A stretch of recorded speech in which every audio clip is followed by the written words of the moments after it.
A group of first-time voters is gearing up to fight the fossil fuel lobby head-on. Katya is part of the Climate 200 Future Leaders program and joins us now. Katya, what do you think about Australia possibly stepping back from the Paris climate agreements? Look, I think it's pretty clear that Peter Dutton has been mirroring Trump's strategies for a while now.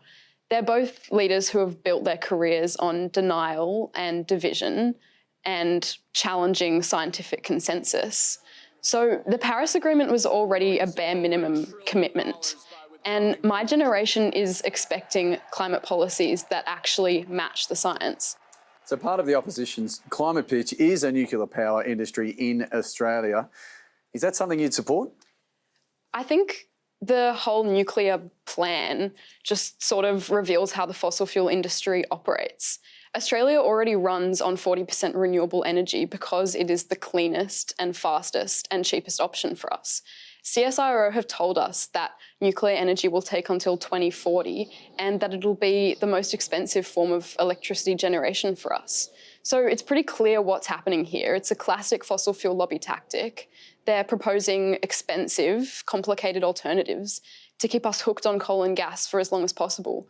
They can see that renewables are winning the race, so they're trying to slow it down. So this seems to be the problem. How do you then take on the fossil fuel lobby ahead of the election? Yeah, so I'm working with the Future Leaders program as part of Climate 200.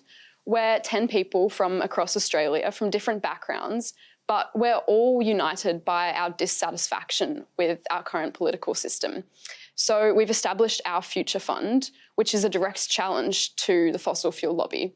And we're kind of showing that young people can campaign, we can build power.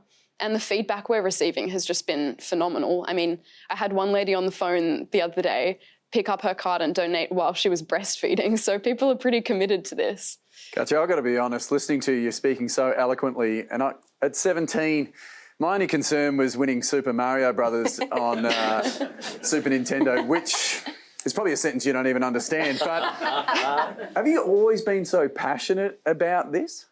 Yeah, I think it's always been in the back of my mind. But where I'm from, the Blue Mountains, we experienced the Black Summer bushfires in 2019 to 2020. And that was just devastating for some parts of our community. I mean, just 30 minutes down the road from me, there was complete devastation. The speed and the ferocity at which the fire came through, it was brutal. It was totally unprecedented. I mean, meanwhile, the fossil fuel companies were making record profits and they were donating to campaigns to delay climate action. And that's when it kind of clicked for me that our system was entirely broken. And yeah, I wanted to be part of the solution. Well, thank you very much for your time, Katya. We really appreciate your insight. Thanks very much. Thank you.